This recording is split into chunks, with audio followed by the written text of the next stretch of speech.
Students, विज्ञान में आज हम पढ़ेंगे लेसन 4 वस्तुओं के समूह बनाना।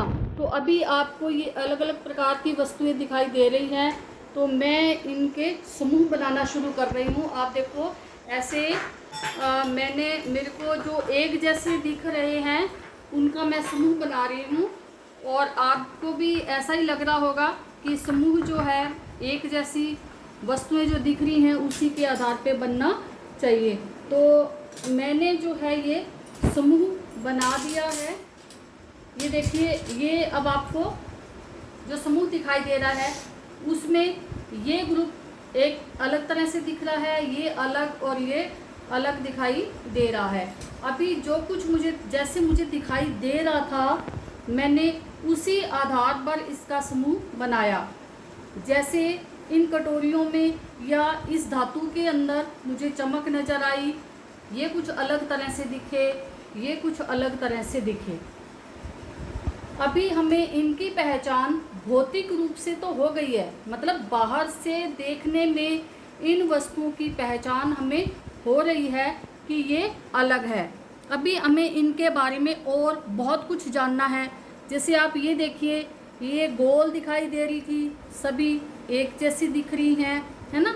इसकी शेप अलग थी, और भी हमें इसके बारे में जानना है। अब हम इसके बारे में और जानते हैं। मैंने इसको इसलिए भी अलग किया क्योंकि इनमें मुझे चमक नज़र आ रही है, इसमें थोड़ी कम चमक है और इसमें कोई चमक नज़र नहीं आ रही है, और इस पे भी ये जो दिख रहा है इसमें थोड़ी चमक आ रही है नज़र। तो कुछ जो चीज़ें हैं वो चमक के आधार पर भी अलग हो गई हैं, कुछ रंग के आधार पर भी हुई हैं, और कुछ धातु के रूप के वजह से भी हुई हैं।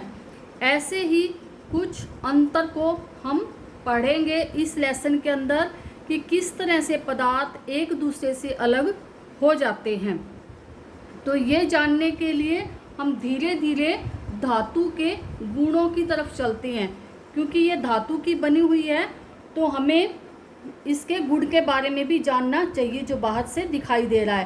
पहला हमने यह देखा कि इसमें चमक है, ये धातु से बनी है, इसमें चमक है।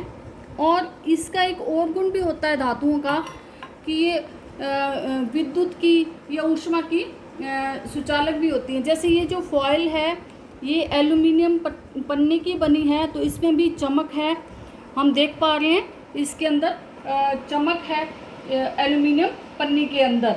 और दूसरा जो है इस पन्नी को जो हम ऐसे लचीलापन भी इसमें दिखाई दे रहा है। तो ये भी धातुओं का गुण होता है एक, कि हम अगर इसको और ज़्यादा पतला कर देते हैं, जितना इनको पतला करते हैं धातुओं को, उतना ही इनमें लचीलापन भी आ जाता है, इससे लंबी तारें भी खींची जा सकती हैं।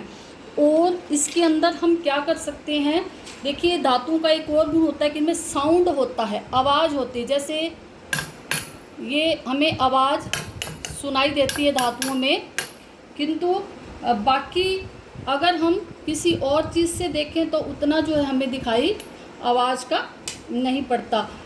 अब जैसे ये लोहा है, ये स्टील धातु हो गई, ये एल्युमिनियम पन्नी होगी। तो ये हमने धातुओं के बारे में जाना कि धातुएं किस तरह से होती हैं। दूसरा क्या है कि ये हमें कठोर नज़र आ रही है। अब मैं इसे तोड़ना चाहूँ एकदम से तो ये टूटेगी नहीं, हालांकि ये एल्युमिनियम पन्नी है, इसको तो ये बहुत ही सॉफ्ट बनाई जाती है, किंतु ये जो है धातु है इसका एक गुण होता है कि यह कठोर होती है। किंतु कुछ चीज़ें ऐसी होती हैं जो बहुत ही मुलायम भी होती हैं, कुछ पदार्थ ऐसे होते हैं जो बहुत ही कोमल होते हैं। जैसे मैं आपको दिखा रही हूँ, ये रुई बहुत ही कोमल है, ये स्पंज बहुत ही कोमल है। ये ऐसे पदार्थ हैं धातुओं के मुकाबले में जिन्हें हम प्रेस कर सकते हैं, कंप्रेस कर सकते हैं, संपीड़ित कर सकते हैं। जैसे दबाने से दब रहे हैं, ठीक है, तो ये कोमल पदार्थों के अंतर्गत आते हैं। इन्हें अगर कुर्च के खरोंचा जा सकता है, इन्हें अलग भी किया जा सकता है, परंतु जो धातु का गुण होता है यह कठोर है, और यह दूसरे पदार्थ जो होते हैं जैसे रुई है या अन्य, वो कोमल भी होते हैं। अभी हमने देखा कि मेरे पास जो अलग अलग तरह से ग्रुप बने हैं उसमें यह धातु से बना है ग्रुप और यह प्लास्टिक से तथा यह अन्य लकड़ी से बना हुआ ग्रुप। ये अलग अलग तरह से हमने इसको इनकी किस्मों के आधार से अलग कर दिया। हमने जाना कोमल और कठोर गुणों के बारे में जो धातुओं के होते हैं गुण। उसके बाद हम यह जानते हैं कि किस तरह से जो है कुछ वस्तुओं के आर पार देखा जा सकता है, कुछ के आर पार नहीं। अब ये मैंने एक ट्रांसपेरेंट कागज़ लिया है जिसकी आर पार देखा जा सकता है। आप इसमें आर पार इन बाउल्स को देख पा रहे हैं, किंतु कुछ पदार्थ ऐसे होते हैं जिनके आर पार हम नहीं देख सकते। अभी इस पन्नी के आर पार आप देख पा रहे हो, तो हम इस पदार्थ को क्या कहेंगे? क्या हम इसको धातु कहेंगे? यह पदार्थ धातु नहीं, इस पदार्थ को हम कहेंगे पारदर्शी, क्योंकि इसके पार दिखाई दे रहा है। दर्शी माने दिखाई दे रहा है और पार इसके पार दिखाई दे रहा है, इसके लिए इसको हम कहेंगे पारदर्शी पदार्थ। दूसरा है यह एक मैंने बुक ली है। अब इस बुक के आर पार क्या आप उन बाउल्स को देख पा रहे हैं? आप नहीं देख पा रहे। तो इस पदार्थ का नाम जो इन बुक इसको बाउल्स को नहीं दिखा पा रहा है, तो हम इसको कहेंगे अपारदर्शी, क्योंकि हम इस पदार्थ के आर पार, ये बुक तो आपको दिखाई दे रही है परंतु अब ये पदार्थ है क्या? ये अपारदर्शी है। इसका गुण क्या है? यह अपारदर्शी है। आपसे पूछा जाए तो आप इसे क्या कहेंगे? नोटबुक ना।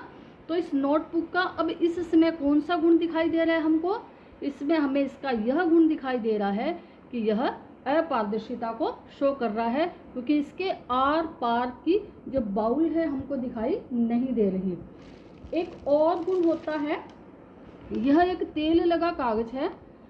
अब इस कागज के आर पार कुछ, अगर मैं इसको पास लेके जाऊं तो आप थोड़ा थोड़ा इस बाउल को देख पा रहे हैं। आप बहुत ही ध्यान से देखिए, आप थोड़ा थोड़ा इस बाउल को देख पा रहे हैं। इसका मतलब इसके आर पार कुछ दिखाई देता है परंतु पूर्ण रूप से दिखाई नहीं देता, मतलब आंशिक रूप से आपको दिखाई देता है, किंतु हम इसको पूरा साफ साफ नहीं देख पाते।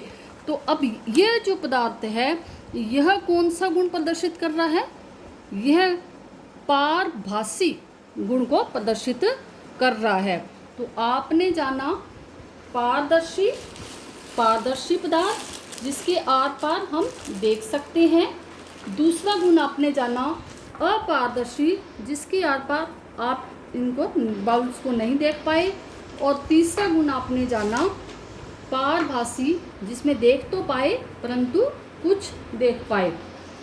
अभी हम जो पदार्थों के जो दूसरे गुण हैं उनके बारे में जान लेते हैं। अभी आप ये देखिए, घुलनशीलता के आधार पर भी पदार्थों को जो है अलग किया जा सकता है। अभी मेरे पास ये मैंने जल लिया है गिलास में, नमक है, चीनी और रेत। तो अभी हम यह देखेंगे कि क्या घुलनशीलता के आधार पर भी पदार्थों को अलग अलग किया जा सकता है। क्या इनको बस मैं ये कहूँ कि सफ़ेद रंग के आधार पर ही ये अलग हैं, अथवा कोई और भी इनमें गुण है जो इन तीनों पदार्थों को अलग करते हैं। तो इसको हम कहेंगे घुलनशीलता के आधार पर पदार्थों को जानना। तो सबसे पहले ये देखिए नमक, हम यह देखते हैं कि क्या यह पानी में घुल जाता है। तो हम देख रहे हैं कि नमक जो है पूर्ण रूप से पानी में घुल गया है। जो वस्तुएं घुल जाती हैं उन्हें हम कहेंगे विलेय पदार्थ। ये अब विलेय, क्योंकि ये घुल गया है इसलिए विज्ञान की भाषा में हम कहते हैं इसे विलेय पदार्थ। नमक विलेय पदार्थ है। इसी प्रकार से चीनी भी जो है अगर हम घोल के देखें तो यह इसमें कुछ समय उपरांत जो है घुल जाएगी, तो यह भी विलेय पदार्थ है। आइए अब हम देखते हैं कि क्या रेत भी जल में घुल जाती है। तो हम रेत को डालकर देखते हैं जल में, तो क्या यह घुल गई है? यह नीचे तली पर आपको दिखाई दे रही है, ये बिल्कुल भी जो है घुली नहीं है, यह नीचे तली पर आपको दिखाई दे रही है। इसे हम कहेंगे अविलेय पदार्थ। अब इन तीनों पदार्थों में घुलनशीलता के आधार पर भी हमने इसको अलग किया, विलेय तथा अविलेय। अविलेय जो ना घुलने वाले हों तथा विलेय जो घुले। अब इन तीनों के बाद ये जो घोल बना और यह जो घोल बना, इन घोल को हम क्या कहेंगे, या जो जल हमने लिया था, इस जल को हम क्या कहेंगे, जिसमें हमने ये घोला है, तो इस जल को हम कहेंगे विलायक।